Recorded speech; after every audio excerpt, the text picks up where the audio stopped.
Critics pouncing on Democrats for a week of muddled messaging. That included several moments that went viral for all the wrong reasons. Mike Emanuel's got a look at that live in D.C. What happened, Mike? Hello. Bill, good morning. There are a number of examples of why critics suggest it's been a rough week for Democrats. For one, House Democratic leader Hakeem Jeffries explaining why his members didn't support blocking trans athletes. What Democrats opposed was unleashing sexual predators on girls throughout the United States of America. Then there was President Trump's joint address where Democrats were determined they would not cheer anything. That included a young man whose late father, a veteran and police officer, had inspired him to serve. President Trump announced he would achieve his dream attending West Point, a touching moment. They also didn't cheer the 13-year-old boy with brain cancer who has always wanted to be a police officer, and the president announced he would be an honorary Secret Service agent. I don't know why we can't fully celebrate. I mean, I have a 13-year-old myself, and I mean, thank God she's never had cancer, but I think that's something we could all celebrate that. And I think it was a touching moment. And like I said, that's part of the best of the American experience.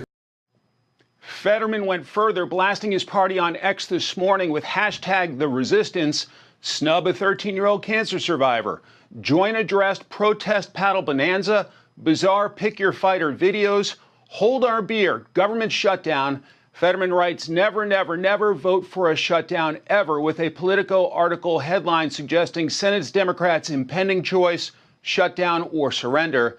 And then there's California Governor Gavin Newsom, who split with his party on trans athletes in women's sports. Yes, you know it is bad when you see Jimmy going off on Democrat. I have never seen something like this before. I saw cringe videos they put out on social media.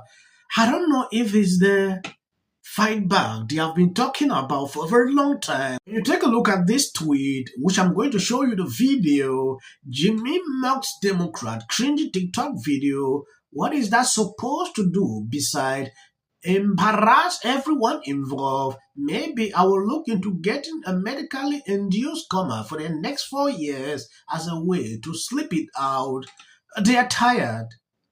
Democrats are confused. They don't know what exactly to do to fight back Trump.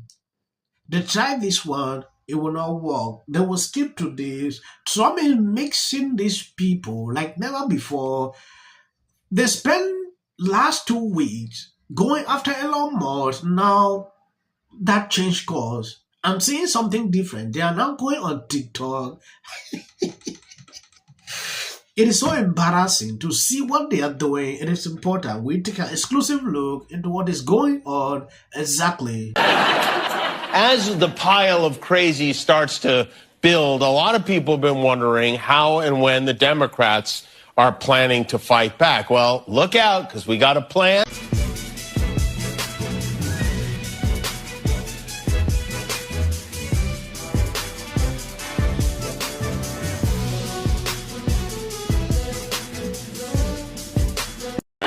Yeah, we're not going to stand back and take it anymore. We're going to fight.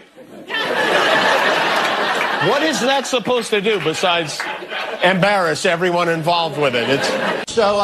I'm going to say whose streets, and you're going to say Sesame Street. Yeah? Yeah? Okay, here we go. Let's try it. Whose streets? Sesame Street. Whose streets? Sesame Street. Comments saying that Democrats were in the wrong for allowing transgender athletes to compete in female and girls sports. What is your response to that after Democrats had opposed the women and girls in sports? I haven't seen his comments. What Democrats opposed was unleashing sexual predators on girls throughout the United States of America. It's a crazy response. This is how you respond when you have nothing to say. He's even confused. They don't know. These people have been advocating for this for a very long time. Yesterday, Gavin Newsom struggling, to be like a moderate. It is crazy with the laws they have enacted supporting this. Senator, how's it going? Johnny from Fox. What could Donald Trump do that'll make you clap? Thank you very much. What could Donald Trump do that'll make you clap? I did clap when he said that the United States had supported Ukraine and given them lots of Well, why not for Laken Riley's mom?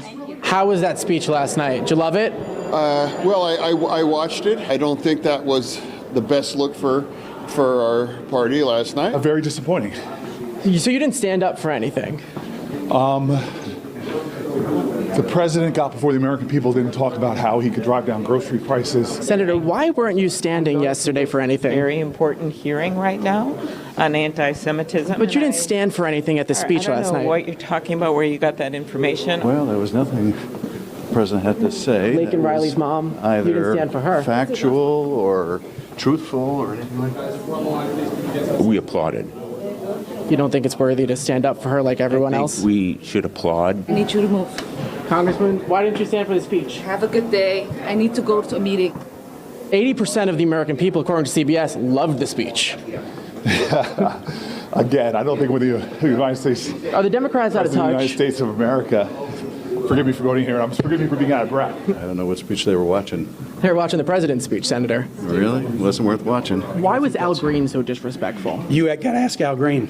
So I just pulled up to Congressman Al Green's office, went inside, see if he wanted to talk, because he did a lot of talking at the joint address, but they shooed me away. Yes, what is more humiliating to these people is the fact that they spent the 4 years going after Trump like the TDS was just what they stand for. Now that Trump is the president, they don't know what again to do.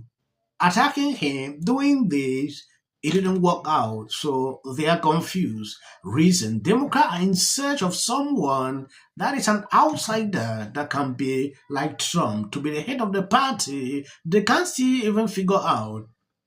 Look at A. Smith, his name appearing on that list. Someone, he even said it himself, like, if Democrats are even calling his name, he's not qualified to be appearing on the list to run for president. You can know how desperate they are. They can't even see that kind of person having that kind of charisma like Trump. Reason, at this point, Democrats don't know what to do.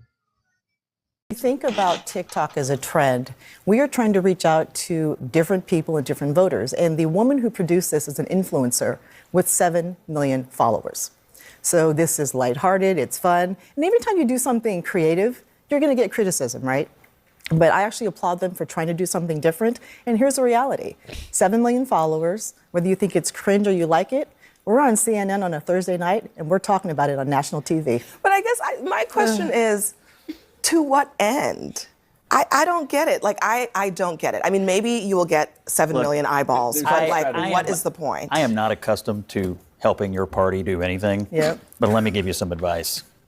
This was the dumbest thing I've ever seen. And if you read the comments today, Lord have mercy. Look, scrambling for new social media and communication strategies is not a replacement for fixing what's actually wrong. Your party has a 21% approval rating right now, congressional Democrats. Well, let's talk about fixing what's wrong. Donald Trump is doing nothing for the American people. And he has a 50% approval rating. But he's doing nothing for the American people. And so he's not lowering the cost of living. He tells lies. Fix the policy and leave the gimmicks behind. Yes, and let's fix policy. Okay, well, let me finish. I just want to let the Congresswoman respond to that, because I think the underlying, what Scott is saying, is this question of the party itself has a trust issue with its own voters, frankly. Right. So what is being done about that? So as we look at trust issues with the Democratic Party, there are a lot of things happening. Remember, the Democratic Party is a very large tent with diverse people. We have people saying, do something. We have some people saying, you've gone too far. We have to stay focused on what is important right now to the American people. President Trump promised to lower the cost of living. He has done none of that. And the Trump administration and Elon Musk are demonstrating one thing with all these random cuts.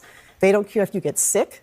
They don't care if you get injured. They don't care if you can't pay your bills. And they don't care if you're safe. All these random cuts they're making in all these departments that they don't even hardly know very well are hurting the American people. How is putting veterans out of work lowering the cost of living? How is taking away food from children lowering the cost of living? How is kicking women off of health care who get Medicaid lowering the cost of living? So I know that these things are distractions that we're talking about, but why won't Donald Trump deliver on his promises? Because he lies. That's why. They're doing nothing to support the American people. Why would or should the American people trust Democrats to lower the cost of living after the last 4 years? We have created more jobs. No, cost of living. You brought it up. You said Trump's not delivering. I just want to know why we should trust Democrats who skyrocketed inflation. Why would I trust you? I don't think it's why would I trust you? I don't think it's about. You all won. Yeah. So now fix it. You said you were going to fix it. Wait, we're doing it for 40 days. Okay, right. And but you're trying to take a victory lap for the CHIPS and Science Act, for all these investments coming into the United States. So you're either going to take credit or not. Donald Trump is a president. He promised a lower cost of living. He is cutting jobs across the board from civil servants who have to support their families. You believe in government jobs. You want more government jobs. No, actually, I want jobs that actually help people. Do you know what civil servants do? They keep our air clean. They keep our water clean. They keep our food safe. Don't interrupt me. They take taxpayer money to fund the whole thing. Let me tell you. That is a classic response. Even this CNN anchor, she is confused. Like, what is the essence of this right now? She has 7 million followers, so we just want to do something different. You know, this old strategy, Trump did this during the election, during campaigns, and it worked out for him. Democrats are always behind. They are just sloppy. They are confused. They are disorganized. That is what I'm observing with these people. Tell me the significance of what they're doing right now. Going after Trump, the message they were struggling to pass during the campaign, now they cannot even pass that again. Like, oh, Trump is a threat to democracy, he is this. They are not seeing it. Reason they are struggling, tilting into different directions. We need to speak out. We need to be courageous. The Democrats are not meeting the moment. It is very clear that Medicaid is on the table. It is very clear that Social Security is on the table. It is very clear that people will die. The baby boomers, the civil rights generation, they knew what they had to do. They were willing to fight and die for their rights. This generation of Congress, they are not meeting the moment. This is an existential crisis. Now, Elon Musk shows up and he wants to take over everybody's computer.